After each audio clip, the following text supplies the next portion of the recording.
안녕하세요. 김효진 목사입니다. 이 영상은 성경 통독하시는 데 도움을 드리기 위해 마련한 영상입니다. 통독을 하면서 익숙하지 않은 배경과 내용들로 인해 어려움을 겪는 성도분들이 조금이나마 도움이 될까 싶어 마련한 것인데요. 조금만 관심을 기울이시면 읽으시는데 유익이 있을 겁니다. 그럼 오늘 읽을 부분에 대한 안내를 해드리겠습니다.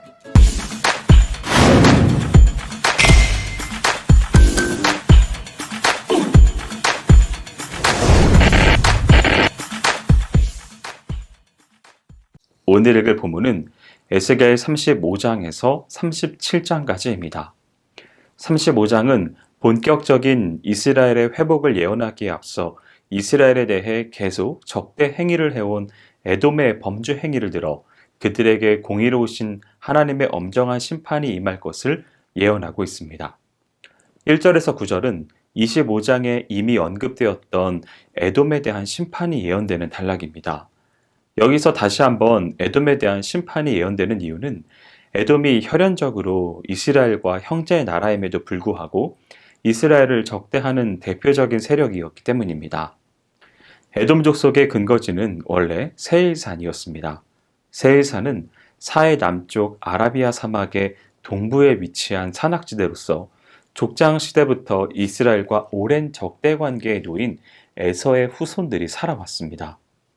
이들이 과거 역사 가운데서 여러 차례 이스라엘을 괴롭혔지만 남왕국 유다가 막강한 바벨론의 침략에 무릎을 꿇게 된 당시에 있어서도 기회를 놓치지 않고 바벨론을 도와 유다를 괴롭혔을 뿐 아니라 힘을 잃은 유다 백성의 땅을 차지하는 야비한 죄악을 범하였습니다.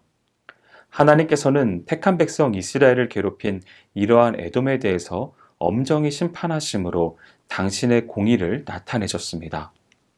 또한 하나님은 이렇게 하나님의 백성을 대적하는 세력을 멸절시킴으로써 택한 백성을 향한 당신의 사랑을 분명히 밝히고자 하셨습니다.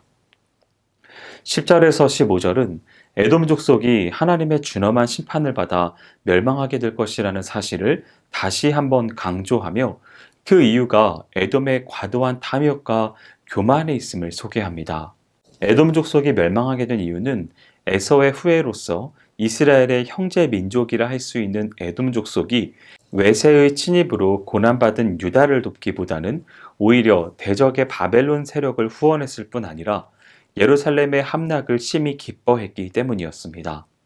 이와 함께 에돔 족속은 예루살렘이 함락되자 그 혼란한 틈을 타 그 지경을 침범하였고 헤브론까지 장악하는 악행을 범하였습니다. 이에 하나님은 순전히 자기 중심의 이기적인 사고에 얽매여 행동하는 에돔 족속에 대해서 그 죄를 간과하지 않으셨습니다. 36장은 이스라엘을 황폐케 한 열방 심판 및 이스라엘 땅과 백성의 회복 예언이 담겨 있습니다. 1절에서 15절은 하나님의 은혜로 회복되는 이스라엘이 얻게 될 새로운 땅에 대한 약속이 주어지는 단락입니다. 여기서 간과되지 말아야 할 것은 이스라엘이 자신들의 영토를 회복하는 것은 그들 자신의 열심이나 노력 때문이 아니라는 점입니다. 사실 이스라엘은 하나님 앞에서 우상 숭배와 각종 범죄 행위를 자행함으로써 하나님의 진노를 자초했던 자들이었습니다. 따라서 그들은 영영이 하나님으로부터 버림받을 수밖에 없었습니다. 그럼에도 불구하고 하나님은 그들을 잠시 이방의 땅에 포로되어 살게 하시고 그들로 하여금 자신들의 죄를 깨달음으로 다시 성결함을 회복하여 당신께 돌아오도록 조처하셨으며 당신의 정하신 때가 이르자 추방하였던 이스라엘을 다시 불러 모아 구속사의 주역의 위치를 회복시키고자 하셨습니다. 따라서 이스라엘의 영토 회복은 순전히 그 일을 약속하시고 또 친히 그 약속하신 바를 이루시는 하나님의 은혜 가운데 가능했던 것입니다. 16절에서 38절은 이스라엘이 처한 비참한 상황과 비극에 대한 원인을 밝힌 후에 그럼에도 불구하고 하나님께서 그들을 구원하신다는 내용이 담긴 단락입니다. 이는 지난날 하나님으로부터 얻었던 하나님 백성으로서의 위상과 복되고 거룩한 지위의 회복을 의미합니다. 이런 이유 때문에 에스겔 선지자는 이스라엘의 과거 잘못과 그로 인해 현재 처해 있는 열악한 상황을 언급하고 그럼에도 불구하고 그들에게 구원의 은총을 덧입히시려는 하나님의 초월적인 사랑과 그 위대하심을 선포함으로 그들로 하여금 하나님 백성으로서의 자각을 가지게 합니다. 이런 맥락을 지닌 본문에서 다시 한번 확인할 수 있는 사실은 이스라엘이 스스로의 능력으로는 결코 구원의 자리에 이를 수 없고 영원한 멸망의 자리에 처할 수밖에 없다는 것입니다. 이러한 이스라엘의 허무한 실상은 죄악에 오염되어 멸망받을 수밖에 없는 모든 인류의 현실적인 모습이기도 합니다. 37장은 마른 뼈 소생 환상과 두 막대기 연합을 통한 이스라엘의 회복이 예언되어 있습니다. 1절에서 14절은 마른 뼈 소생의 환상으로 이스라엘의 영적 회복을 선언하는 단락입니다. 본문의 환상에 등장하는 마른 뼈는 영적 생명력을 잃어버리고 무기력한 존재로 전락한 이스라엘의 상태를 보여주는 것입니다. 당시 이스라엘은 원수의 땅 바벨론에서 하나님의 백성으로서 자격을 상실한 채 비참한 삶을 살고 있었으며 스스로의 힘으로는 회생이 불가능한 절망적 상황에 처해 있었습니다.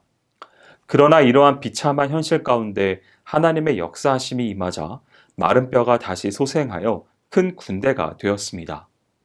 이는 1차적으로 하나님의 역사로 인하여 하나님께 버림받을 수밖에 없었던 이스라엘이 회복되어 구속사의 주역으로서 위상을 다시 찾게 될 것을 예언하는 것입니다.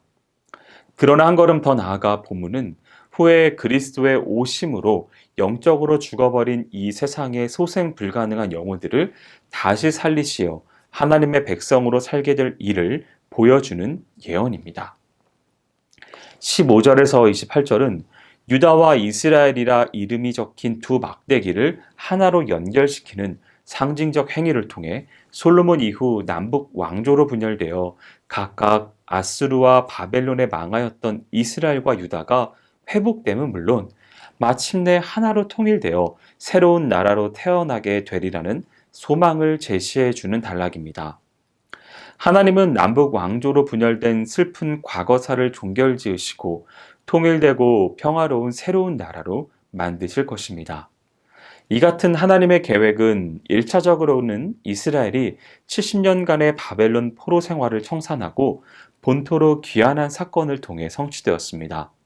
또한 한 걸음 더 나아가서는 영적으로 하나님과 제약된 인간 사이에 단절의 역사가 종결되고 장차 화해와 연합의 역사가 새롭게 시작될 하나님 나라의 도래로 완전히 성취될 것입니다. 여기까지 에스겔 35장에서 37장까지 성경 통독을 하실 때 도움이 될 만한 내용을 전해드렸습니다. 혹시 이외에 질문이 있으시거나 나누고 싶은 이야기가 있으시면 밴드나 댓글로 달아주시면 필요한 도움을 드리겠습니다. 그럼 내일 다시 만나도록 하겠습니다. 통독 화이팅 하세요.